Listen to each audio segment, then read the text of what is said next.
The 2 a.m. air in downtown Greenville was thick and still. The last of the bar crowds had vanished, leaving Main Street glistening under the orange glow of the streetlights and the whimsical sparkle of the overhead strings. The city had a sterile, chemical-clean smell that came after the street sweepers had made their nightly pass, washing away the sins of Saturday night. Otto's shoes, worn thin from years of pacing behind a bar, made a soft, sticky sound on the pavement. He was a bartender at one of the upscale whiskey lounges near the Peace Center, and this was his nightly ritual: a solitary walk up Main, past the darkened storefronts and the bronze mice hiding in plain sight, heading toward his small apartment near Heritage Green. It was usually the most peaceful 20 minutes of his day. He was a man built for his profession. Solid, not soft. Standing at 6 feet even with a heavier build, his frame filled out the black polo shirt required by his job. He was in his 40s, with a clean-shaven head and the kind of rugged, no-nonsense facial features that reminded people of an older Bruce Willis. Seen-it-all eyes, a firm mouth, and the faint beginnings of lines etched by thousands of forced smiles and a few genuine laughs. He looked like a man who could handle trouble, which made his profound lack of control in the coming moments all the more terrifying. Tonight, the peace felt different. It felt hollow.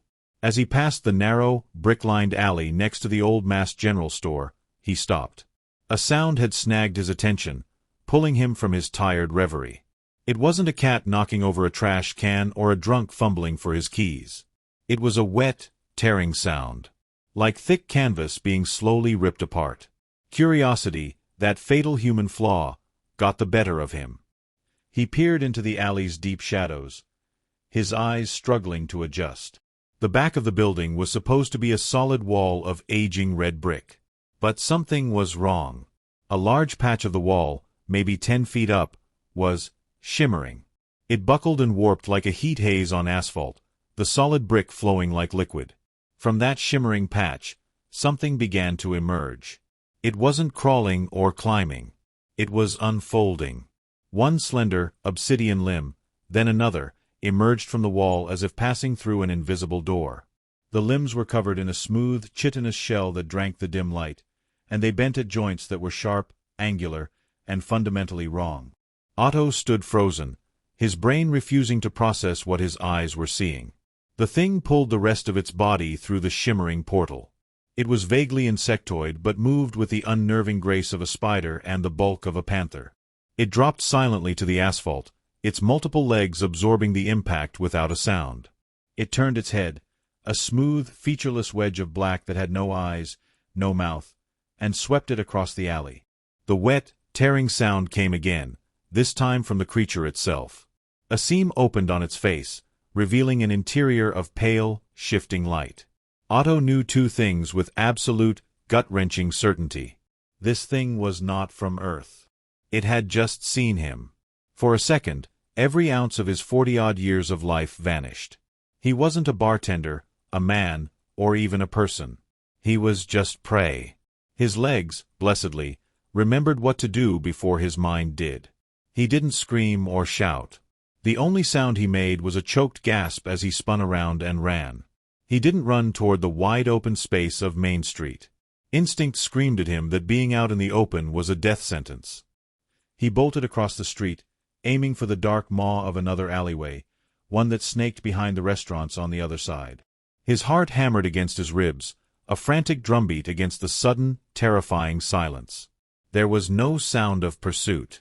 No skittering claws, no monstrous roar. Panting, he risked a glance over his shoulder. The alley was empty. The creature was gone. Relief washed over him, so potent it made his knees weak. Had he imagined it? A waking nightmare brought on by exhaustion and too much second-hand smoke? He leaned against the cool brick of the building, trying to catch his breath. That's when he heard it. Not from the alley he'd just fled, but from ahead of him. In the darkness. A soft, guttural click. And then another, closer this time. It hadn't chased him. It had anticipated him. Panic seized him, cold and sharp, but something else kicked in alongside it, the muscle memory of 1,000 potential bar fights. His hand shot into his pocket, his fingers closing around the cool, hard plastic of a small canister. A gift from a young waitress after a customer had gotten too aggressive. He'd laughed it off, but dropped it in his pocket anyway. The clicking was just yards away now. Otto's back was pressed so hard against the brick he could feel every rough edge through his shirt. He thumbed the safety cap off the canister. As a shadow detached itself from the deeper shadows ahead, he acted.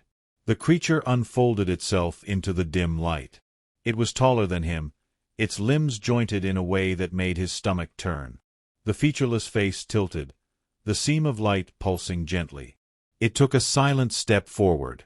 "Get back!" The words were a ragged whisper Otto didn't recognize as his own. He raised the canister, his hand shaking violently, and pressed down.